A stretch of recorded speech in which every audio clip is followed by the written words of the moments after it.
Olá pessoal, estamos aqui mais uma vez no Facebook a Live da Unimed Londrina, desta vez também falando novamente sobre Covid-19, sobre a pandemia que está acometendo toda a população mundial.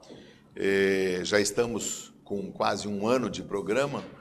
Falamos sobre vários temas aqui, falamos sobre obesidade infantil, falamos sobre câncer, falamos sobre diversas patologias e hoje estamos trazendo uma abordagem diferente sobre a questão do Covid-19. Nós estamos trazendo aqui o enfoque voltado para os grupos de risco.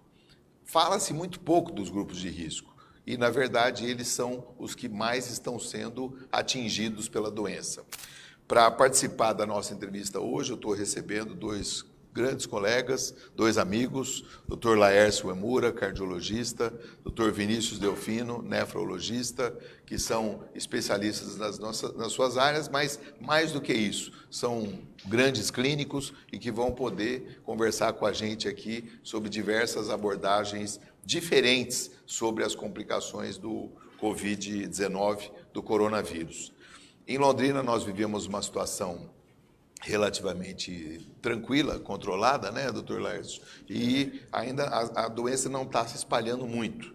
Mas eu queria, antes de mais nada, agradecer a vocês terem aceito o nosso convite. Muito obrigado pela presença. E já vamos começar, doutor Laércio, falando sobre a questão de um dos principais grupos de risco, me parece, que é a questão da idade, né? Me parece, pelo que eu andei lendo aí, um dos principais riscos é a questão de ter acima de 60 anos de idade. Então, por que isso, doutor Laércio? Quer comentar alguma coisa sobre isso? Bom dia, obrigado, agradeço o convite, é um prazer estar entre amigos aqui. Então, em relação à idade, é que esse grupo, os indivíduos acima de 60 anos, eles têm mais comorbidades, né? O número de hipertensos, o número de diabéticos, o número de pacientes com doenças cardiovasculares, né, sejam elas tipo aterosclerose, infarto, angina, acidentes vasculares cerebrais, que são os derrames.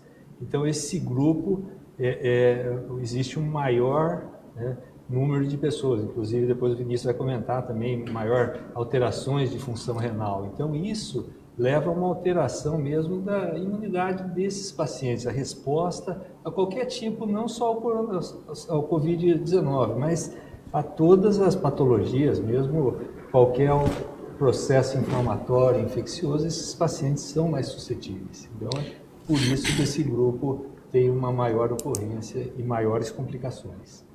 É interessante que, no início, quando se falou do coronavírus pela primeira vez, aquelas notícias que vieram da China, né? E é interessante que eu vi um vídeo na semana passada que eu fiquei espantado que o Obama já tinha falado há 2 anos atrás sobre a previsão de uma epidemia que viria da China e que necessitaria um controle mundial. Parece aquelas teorias da conspiração, né? Eu não sou ligado em teorias de conspiração, mas de fato, se você ouve o Obama falando, é uma coisa assim espantosa. E ele incitando a população americana da necessidade de ter um trabalho de prevenção. Mas, doutor Vinícius, a questão que eu coloco é o seguinte, o início a gente achou que era um problema basicamente respiratório, e agora a gente percebe que não é só isso, que tem um acometimento sistêmico, global do paciente, né? Problemas de crase sanguínea, hematológicos, renais, quer dizer, ela é uma doença sistêmica, né? Uma doença geral, uma doença que afeta todo o organismo do indivíduo? Bom, primeiramente, muito obrigado pelo convite, é um prazer estar aqui, obrigado pela apresentação generosa, é sempre um prazer estar aqui e poder contribuir dentro do que a gente conhece e pode ajudar. Então, sim, no começo a ideia que se tinha pelos relatos iniciais é que se tratava de uma doença basicamente concentrações de complicações a níveis pulmonares. À medida que é uma doença muito nova, então nós estamos começando a aprender sobre ela agora. Com o passar do tempo e dos estudos, o que ficou muito evidente? Que a doença não é restrita de maneira alguma aos pulmões. Então a gente tem, como o Laércio mencionou, né, alterações cardiovasculares que podem estar presentes, tendência a tromboses, né, coagulação do sangue, muito frequentemente, alterações do trato digestivo, e a gente também tem do trato renal. O trato geniturinário renal a gente tem bastante. E essa a gente está conhecendo há bem pouco tempo. Talvez nas últimas 3, 4 semanas, a gente começou a ter acesso a artigos que mostram que o vírus diretamente envolve o parênquima renal, envolve o tecido renal, envolve os rins e causa dano renal. E além do mais, o dano renal também é decorrente da doença sistêmica, onde a gente tem um processo inflamatório muito grave e repercute sobre vários órgãos, inclusive os rins. Seguramente é uma doença sistêmica, né? Nós vamos ter que olhar os pacientes dessa maneira. Eu acho que o pessoal tem conduzido os pacientes com esse olhar, um olhar de uma doença sistêmica, na qual o comprometimento que ameaça a vida mais imediatamente, na maioria dos casos, é o pulmonar. Perfeito.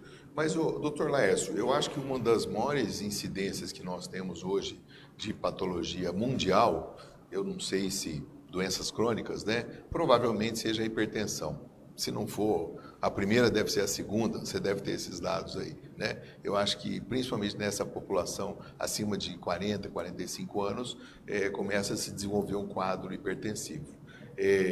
E a maior parte dos pacientes que tem hipertensão, acho que deve ter muita gente aqui assistindo que é hipertenso, ou tem pai que é hipertenso, ou tem parente hipertenso, faz um controle muito bem feito através da medicação. É uma das doenças que a medicina conseguiu, de fato, né, a cardiologia hoje consegue controlar muito bem. Essa questão da hipertensão em si, ela oferece um risco maior para o paciente? A questão do controle da hipertensão, ela muda em termos de prevenção para o COVID ou ela deve ser intensificada? Quais são as recomendações que hoje, tanto o clínico como o cardiologista, fazem para quem tem hipertensão, para quem está se tratando, para quem está se controlando em relação à presença da COVID?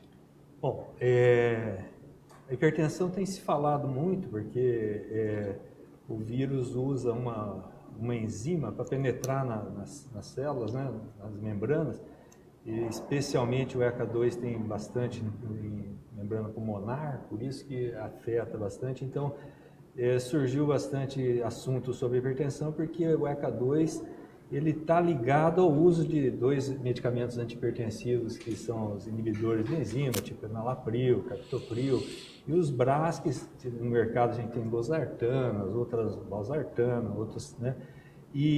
Mas isso, na verdade, é do ponto de vista de mecanismo. Então, assim como tem, do ponto de vista de mecanismo, isso o vírus usa essa enzima e esses medicamentos deixam mais essa enzima disponível, o ECA2, nos tecidos, né? Mas tem outros estudos mostrando que mais antigos, né, mostrando que também eles são protetores, porque a ECA2 é ligado a algumas substâncias, né, que são vasodilatadoras, anti-inflamatórias. Então, não se tem nenhuma definição e não existe isso que você perguntou em relação à hipertensão, não existe nenhuma recomendação para se suspender nenhum tipo de medicação e nesse momento, principalmente, o controle da pressão arterial, o controle das doenças cardíacas, a gente usa esses medicamentos na insuficiência cardíaca, nos controles de pacientes renais também, né, proteção renal. Então, não existe nenhuma indicação para suspender esses medicamentos. E em relação à hipertensão, realmente ela é bastante prevalente, né?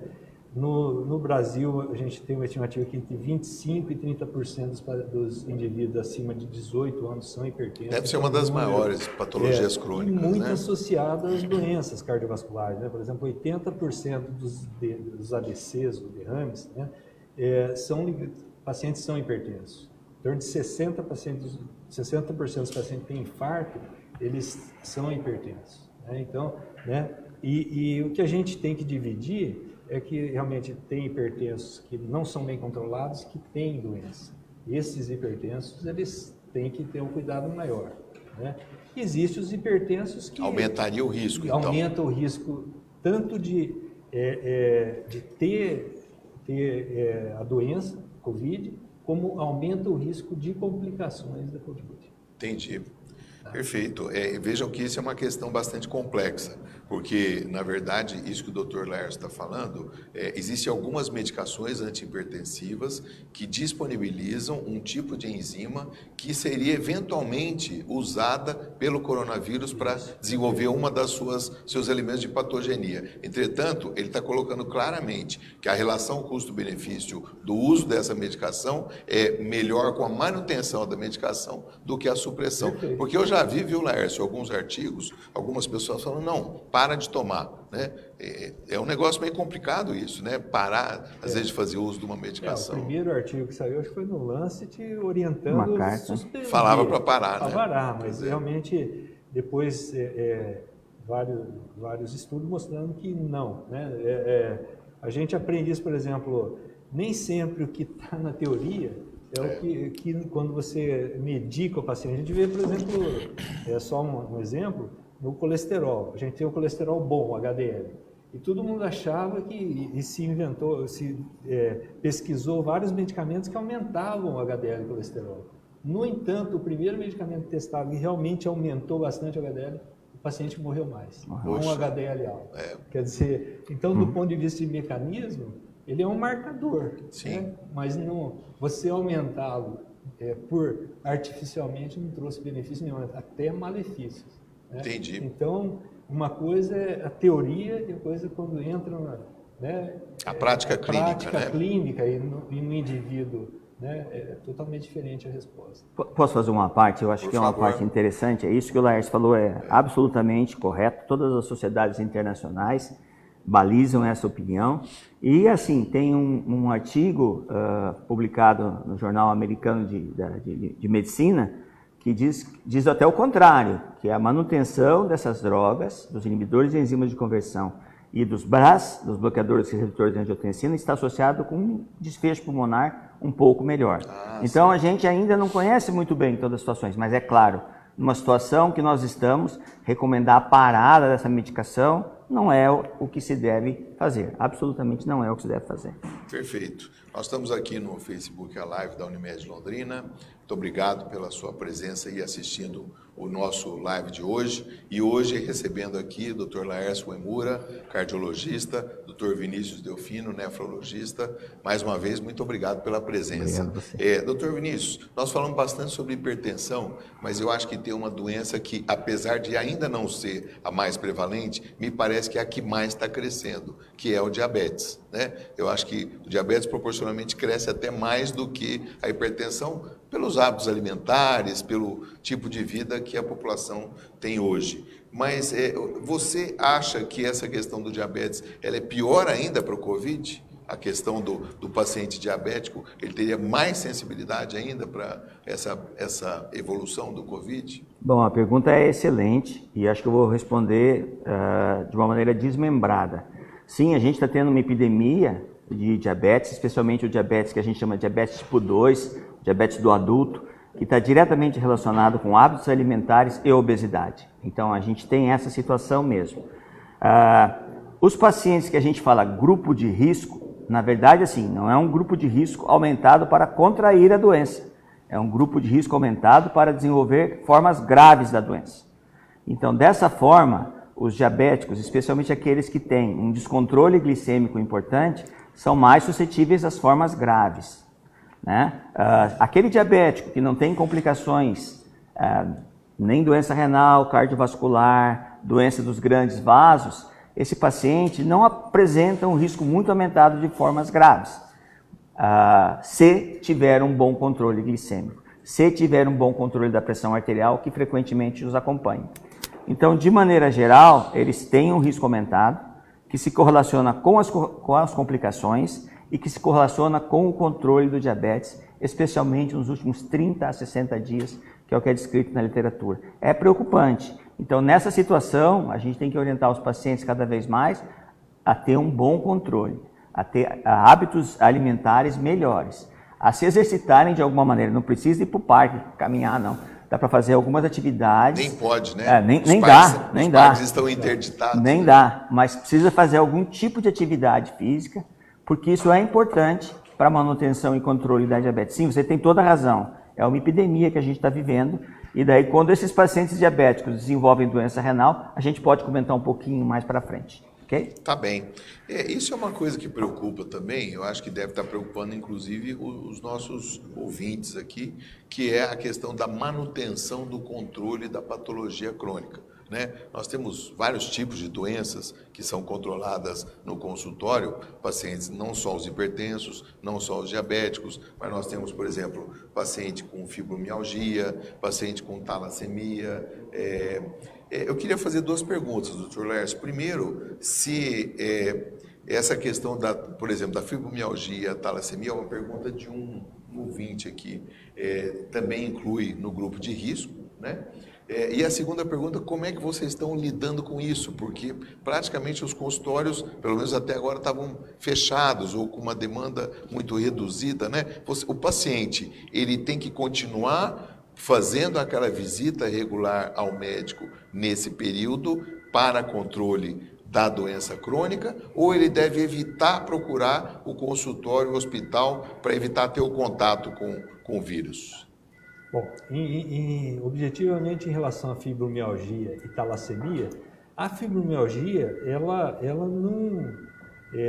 não está isoladamente, não estaria inclusa dentro do grupo de risco. A talassemia existe várias formas, mas como o Dr. Vinícius falou, as formas de outras patologias, as formas leves também, né, não teriam. Né? Agora, qualquer patologia crônica que tenha algum comprometimento além de algum órgão, né, se inclui dentro de um grupo de risco, mas objetivamente a maioria dos pacientes tem talassemia mínima, que não acredito que tenha essa maior complicações se atingidos pela Covid. Em relação às avaliações, eu acho que nesse momento, as orientações que temos dado os pacientes que necessitam de um controle, né? Os pacientes que tomam medicações, que tenham necessidade de alguma orientação, que entrem em contato com o seu médico, porque as doenças, elas não vão parar, né? Inclusive, se não controladas adequadamente, vão colocar esse paciente num grupo de risco maior. Sim. Né? Acho que devemos realmente, assim, evitar em situações que não são necessárias procurar um pronto-socorro, procurar um consultório, isso pode ser postergado, né? Mas desde que tenha alguma orientação, se ele está bem controlado, se o seu médico orientou, né? Eu acho que entre em contato ou ao consultório ou com o médico para que possa receber essa orientação. Nós temos deixado os nossos atendimentos abertos. A sua clínica está funcionando normalmente? Não, nós estamos com um horário reduzido. Né? A sua também, Vinícius? Muito reduzido. Reduzido e justamente os pacientes que não necessitam, eles preferem ficar, nós aconselhamos realmente que eles fiquem em casa, fiquem nesse momento em isolamento, mas desde que controlados. Se eles tiverem sintomas, eles devem procurar um atendimento médico. Perfeito. Eu acho que o Dr. Vinícius colocou muito bem a questão de que, na verdade, o grupo de risco, quando a gente fala aqui, não é o grupo de risco para contrair o Covid. Contrair o Covid, todos nós vamos contrair. Tendo contato com um vírus, ele tem vamos dizer, uma contagiosidade tão grande que é praticamente impossível você não contrair. Acho que não existe o fato de não contrair o coronavírus. E isso foi bem discutido no Facebook Live anterior, que nós tivemos aqui a presença do Dr. Alcindo Cerce, que é pneumologista e está lidando bastante com essa questão, e também a presença do nosso secretário da Saúde, o Felipe, que comentaram bastante sobre as medidas de contenção. A questão do grupo de risco é daquelas pessoas que têm alguns fatores que podem fazer com que as doenças, vamos dizer, a contração do Covid gere problemas maiores, gere complicações maiores. Nesse caso, doutor Vinícius, o senhor que lida com a questão de pacientes com nefropatia crônica, pacientes que fazem diálise, pacientes que estão lá nas máquinas ou estão fazendo aquela diálise peritoneal. A gente sabe que tem um número grande de pacientes hoje que tem também esses problemas renais, né? Está sendo feita alguma medida preventiva específica dentro dos serviços de diálise para evitar a questão do coronavírus? Como é que é a questão desses pacientes? Eles estão mais suscetíveis a esse tipo de problema ou dessas complicações? A pergunta é muito pertinente. E a resposta é basicamente assim. Em relação à doença renal crônica, que a gente diz assim, uma perda crônica e progressiva dos rins, até que o indivíduo perca em torno de 50% a 60% da sua capacidade de depuração de substâncias, não parece haver um risco aumentado. O risco começa a ser aumentado, especialmente naqueles pacientes que têm uma filtração menor que 40%. Nesses pacientes, as defesas imunológicas, tanto aquelas que nós nascemos naturalmente para enfrentar o meio ambiente, como aquelas de defesa contra agressores, vírus, protozoários, bactérias, inclusive células cancerosas, está bastante reduzido. E quanto mais se aproxima de uma fase de diálise ou transplante, pior é esse grau de imunossupressão. Sim. Então, os pacientes renais crônicos em fases mais avançadas, não os com doença leve, eles têm sim uma alteração na imunidade que a gente chama inata, que nós nascemos com ela, e a imunidade contra patógenos do meio ambiente. Isso é bastante sabido. Soma-se a isso que as duas principais causas de doença renal no nosso meio são hipertensão, responsável por 1/3 dos casos, e diabetes, responsável por outro 1/3 dos casos. Então, os pacientes, além de terem essa alteração da doença renal em si, ainda têm a possibilidade de terem complicações associadas que aumentam ainda mais o risco. E eu vou aproveitar o gancho e dizer que a Unimed está tendo uma posição muito legal de ir atrás de uma coisa que se chama telemedicina. Porque dentro desse conceito que tem, a gente muito frequentemente tem usado o teletelefone. Né? Então, a gente entra em contato com os pacientes, responde, mas a possibilidade de, embora não poder examinar o paciente, olhar e conversar diretamente, é uma coisa que pode ajudar bastante a evitar as consultas diretas dos pacientes nos consultórios e visitas desnecessárias aos pronto-socorros. Okay? Perfeito. Isso é bem importante. Foi muito bom o Dr. Vinícius ter falado sobre a questão da telemedicina. Eu acho que talvez alguns de vocês não saibam, mas nós acabamos de fazer uma parceria bem forte entre a Unimed e o Hospital Universitário Regional Norte do Paraná. E nessa parceria, através da HUTEC, nós estamos implementando um serviço conjunto, né? Está sendo implantado lá na HUTEC, mas vai estar à disposição da Unimed. É um projeto conjunto de telemedicina e de teleinterconsulta. O que é isso? Isso é até interessante a gente aproveitar e divulgar aqui, já que você falou, viu, Vinícius? Mas é assim, é uma plataforma onde nós vamos ter médicos especializados à disposição de outros médicos para poderem tirar dúvidas. Porque, pasmem, até os médicos estão com dúvida, né, doutor Lércio, em algumas situações, né? Assim, o médico que às vezes está numa região um pouco mais distante, um pouco mais afastada, que está lidando pela primeira vez com um caso como esse, se ele for cooperado da Unimed e se ele pertencer ao sistema de saúde público, ao sistema da 17ª Regional, da Secretaria de Saúde aqui do Sismepar, ele vai ter acesso a essa plataforma e tirar dúvidas sobre essa doença, sobre essa patologia e a melhor conduta com relação ao paciente. Nós temos aqui duas perguntas, doutor Lércio. Não é bem relacionado à área de vocês, mas eu acho que vale a pena a gente conversar sobre isso, porque todos nós estamos discutindo isso. Essa questão da curva, né? É uma discussão mais de epidemiologia. Nós tivemos essa discussão aqui até na última reunião, aqui no último Facebook Live. Na sua opinião, a curva, ela atualmente, em Londrina, ela está se comportando de uma forma adequada? Ou seja, ela permite que haja essa volta à atividade? Você tem visto bastante isso, né, Lércio? Quer comentar? Esse comentário... dúvidas existem, né? Ninguém pode afirmar com certeza se a gente vai atingir ainda algum pico mais importante.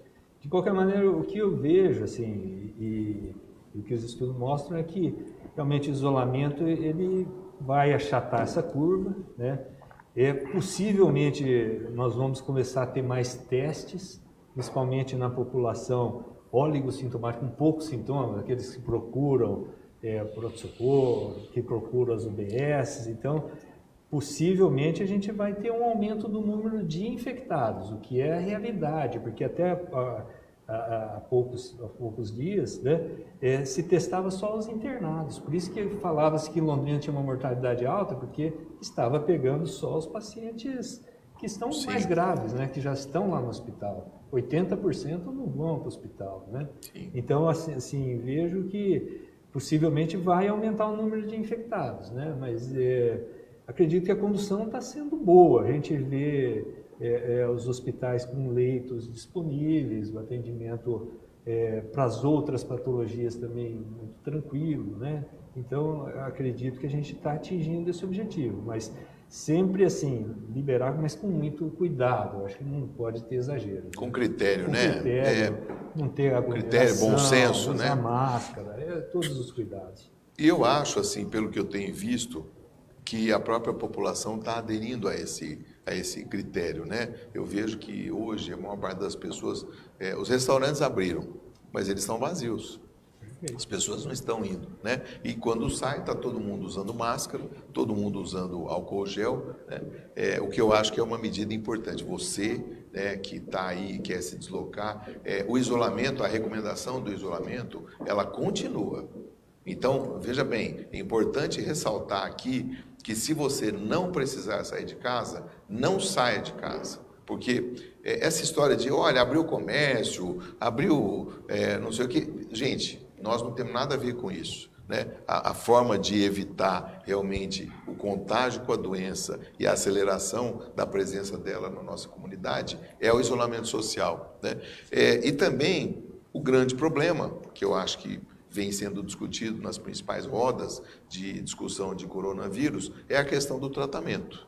Então, a gente sabe que surgiram alguns protocolos aí de tratamento. Eu vi pelo menos uns 4 protocolos. Vi um do HC, Hospital das Clínicas lá de Ribeirão, vi um do Einstein. Acho que saiu no nosso grupo, né, Vinícius, alguns protocolos desses. Sim. Você quer comentar, Vinícius, a questão do tratamento? Porque não tem prova, né, da eficácia desses tratamentos, né? Essa pergunta é uma pergunta... polêmica. Polêmica. Eu vou tentar colocar por fases, né? Talvez por fases da doença a gente entenda melhor. A doença tem didaticamente aí 4 fases. Na fase inicial é um quadro inespecífico, com pouca febre, ao contrário de todo mundo fica esperando febrão, tem pouca febre. E depois ela começa a evoluir para uma forma mais agravada em uma percentagem bem menor de pacientes. Quem tratar? Os pacientes com doença leve, os pacientes com doença avançada ou a fase intermediária. Os estudos mais recentes sugerem que da fase leve para a intermediária que as medidas deveriam ser implementadas. Antes que você me pergunte da cloroquina... Então, isso que você falou é uma coisa que já sai um pouco fora da curva. Sim. Das leves para intermediárias, a maior recomendação. A maior recomendação atual de tratamento. Início de tratamento nessa forma. Por quê? Essa forma é uma forma que acontece antes de uma coisa que a gente chama de tempestade inflamatória. Sabe? Quando a tempestade inflamatória, que é a liberação de várias substâncias do nosso corpo para a defesa, contra vírus e outras infecções, nessa fase a agressão já existe de maneira importante para vários órgãos e a recuperação vai ser muito mais lenta. O problema é o seguinte, para tratar as pessoas com forma moderada, nos protocolos atuais a gente teria que ter um monte de hospital dia ou um monte de internação. Então, é complicado. A cloroquina, eu acho que se fosse para orientar, eu acho assim, tem dados que dizem que sim, dados que dizem que não. Não é uma droga inócua e afeta muito mais o lado dos pacientes que o Laércio cuida do que eu, mas não é uma forma inócua. Ela pode ser usada nos pacientes com doença renal, com alguma correção da dose. Nos renais nós não temos nenhum dado, se isso é efetivo, se reduz ou se não reduz. corticosteroides têm sido utilizados em alguns protocolos nessa fase moderada, quando começa a tempestade de citocinas. Também não há nenhum estudo que a gente chama aleatorizado. Um grupo você trata, outro grupo você não trata para ver o que acontece. E eu acho difícil que isso venha acontecer. Uma doença tão grave, com essa evolução tão rápida, é muito difícil estabelecer grupos controles. Quem gostaria de ser grupo controle nessa situação? E tem novos antivirais entrando, que eu acho que esses novos antivirais entrando podem ser uma esperança maior, né? O Remdesivir está aí para vir, deve reduzir o número de dias de internação e abrir mais leitos hospitalares. Então, de maneira clara, o tratamento é de suporte. É assim, é não ficar esperando o indivíduo ficar roxinho para entubar, não ficar esperando o cara ficar com uma baita falta de ar para ficar em casa, com o risco de morte súbita domiciliar. Então, essa é a situação. Tem que, nas formas graves, intubação precoce, com técnicas específicas de ventilação. E para as formas, o que seria ideal era tratar as formas moderadas evoluindo para grave. Nós ainda não temos protocolos que definem isso. Não temos, tá? Entendi. Não temos protocolos. Vejam como é complexa, como é difícil manusear essa doença, né, Laércio? Você quer comentar também? Porque a cloroquina, ela tem várias implicações na parte cardíaca. Você quer comentar, Laércio? Não, a cloroquina, uma das complicações já do Covid é a arritmia cardíaca, né? E a cloroquina, nas doses usadas em doses maiores, ela predispõe à arritmia. 16% dos pacientes com Covid evoluem com algum tipo de arritmia. Né? Alteração no eletrocardiograma. No eletrocardiograma, né? Eles fazem distúrbio do ritmo, né? E a cloroquina predispõe também, né? Mas o que a gente precisa entender nessa doença grave é assim, não tem um medicamento puro, o Vinícius colocou bem. Existem medicamentos que, dependendo da fase, podem auxiliar, mas que um único medicamento milagroso, como todo mundo espera, não tem. Né? A vacina que vai ser talvez a prevenção, mas um medicamento fala assim, a cloroquina vai salvar a vacina? Não. Né? Deve demorar um pouco ainda a vacina, demorar, né? E a vacina vai demorar, e o medicamento mágico também não vai existir. Né? Não vai tem depender fórmula da mágica, fase, né? Não tem fórmula mágica. Né? Olha, nós já estamos aqui com 35 minutos do nosso Facebook Live. Normalmente ele dura em torno de 40 minutos. Nós estamos já caminhando para os momentos finais. Então, quem entrou agora está participando do Facebook Live da Unimed Londrina. Esse programa ele vai ficar gravado, ele vai ficar à disposição de vocês. E hoje nós estamos discutindo aqui, estamos conversando sobre os grupos de risco da Covid-19 e com a presença do Dr. Laércio Emura, Dr. Vinícius, que estão aqui fazendo vários esclarecimentos. Tem muitas perguntas aqui chegando do pessoal que está assistindo. Então, tem aqui duas perguntas interessantes. Eu gostei dessas perguntas aqui. Olha, uma diz assim, depois dessa pandemia, a ciência vai estar mais atenta a esse tipo de doença? Olha que pergunta legal. Olha aqui, é possível antecipar a presença desse tipo de vírus na sociedade? Alguém quer comentar essa pergunta? Eu acho que eu gostaria de começar, depois o Laércio pode fazer o comentário dele. Acho que nós vamos ter uma realidade nova. Eu posso falar assim, no momento eu estou na diretoria científica da Sociedade Brasileira de Nefrologia. Nós teríamos um congresso brasileiro de nefrologia a ser realizado em Fortaleza, agora em outubro. Ontem, a diretoria se reuniu com os patrocinadores e nós decidimos, não dá para fazer. Então, outubro já cancelou. Outubro cancelou. Mas o que nós resolvemos fazer? Pessoal da área de eventos aí, ó. Não se preocupem. O que nós resolvemos fazer? Nós vamos fazer, pela primeira vez, pelo menos na nossa área, um congresso 100% virtual, com várias participações ao vivo, algumas aulas gravadas, porque a gente não pode perder a oportunidade de falar e de atualizar o nefrologista nessa hora. E dentro desse contexto, nós tivemos que incluir, vamos ter que incluir, né, no congresso, coisa que quando a gente terminou a programação 2 meses atrás, não existia, que é a pandemia. Então a gente vai ter que incluir. Eu particularmente acho que vai ser um mundo um pouco diferente, onde as pessoas sim vão talvez por um tempo estarem mais distanciadas, não quererem viajar muito, mesmo porque a condição financeira não vai estar fácil para viajar. E eu acredito que esse tipo de conversa que a gente está tendo online é uma forma espetacular de esclarecer e ajudar a população.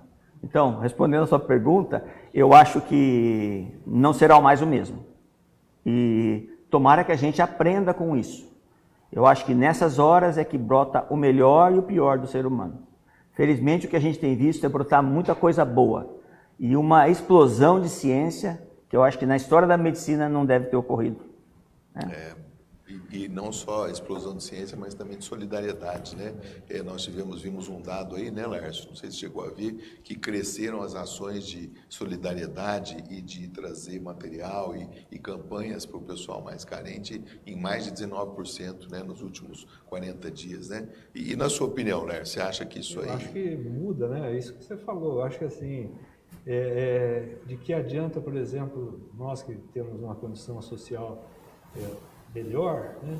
Se aquele indivíduo que trabalha com a gente, aquele indivíduo que, né, que trabalha na sua clínica, trabalha na sua casa, mora numa condição social ruim. A doença vem para ele e vem para a gente. Então, assim, é uma mudança mesmo. A gente tem que pensar é uma doença democrática. A gente tem que pensar que não podemos só ver o nosso, né? Nós temos que ver que precisam melhorar realmente a situação da população em geral. Espero que isso sirva também para a política pública de saúde mais à frente, né? Que realmente há uma necessidade de uma melhora da condição social como um todo, né? Nesse momento, a solidariedade fica muito fluente, muito viva, mas e depois? Precisamos manter esse espírito de realmente contribuir com essa população mais carente. Eu acho que isso talvez mude um pouco o pensamento de todos. Perfeito. Eu acho muito boas essas conclusões que vocês estão apresentando. Eu sempre tenho comentado isso em vários debates, de que às vezes as pessoas têm a sensação de que nós estamos tendo a pandemia agora e quando chegar no dia 15 de outubro, ela vai acabar e depois vai voltar tudo ao que era antes. E aí eu tenho dito, assim, para o bem ou para o mal, de que, de fato, a impressão que nós médicos temos, eu acho que isso é quase um consenso entre nós da área médica, e acho que em outras áreas também, de que definitivamente não vai voltar. O que vai ter depois vai ser um outro mundo. Um outro mundo, esse mundo de teleconferência, esse mundo de distanciamento, essa vai ser uma nova realidade e que provavelmente vai permanecer por muitos anos. Por muitos anos. As novas gerações, elas vão estar talhadas e já, vamos dizer, com essa realidade, né, dessa pandemia, né? Acho que todos os médicos têm comentado isso, né? Mas eu acho que é nossa função, né? Nossa função social, tentar também trazer esse tipo de discussão para a comunidade e também cobrar, né, que as políticas públicas, isso que você falou é muito importante.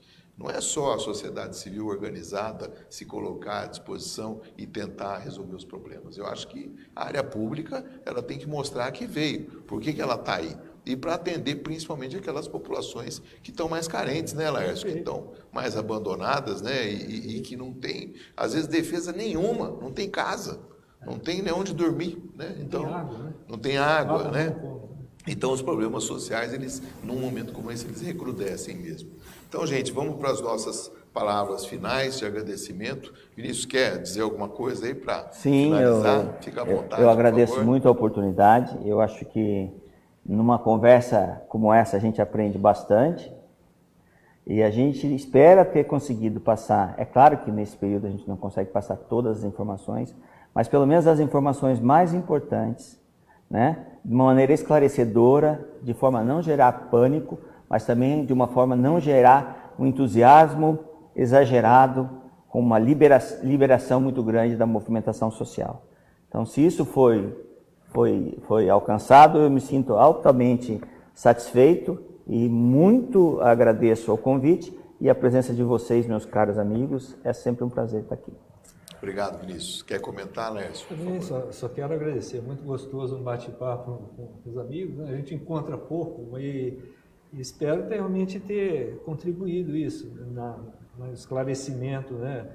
E que realmente, assim, Londrina está tranquila, mas não é que não existe a doença está aí, né? Se a gente relaxar, ela vai aumentar e e pode realmente trazer problemas para a nossa saúde, mas de qualquer maneira esse isolamento, essa contribuição da população permanecendo mais em casa, né, isso realmente vai fazer com que a gente supere, pelo menos dentro da nossa região, de maneira mais tranquila.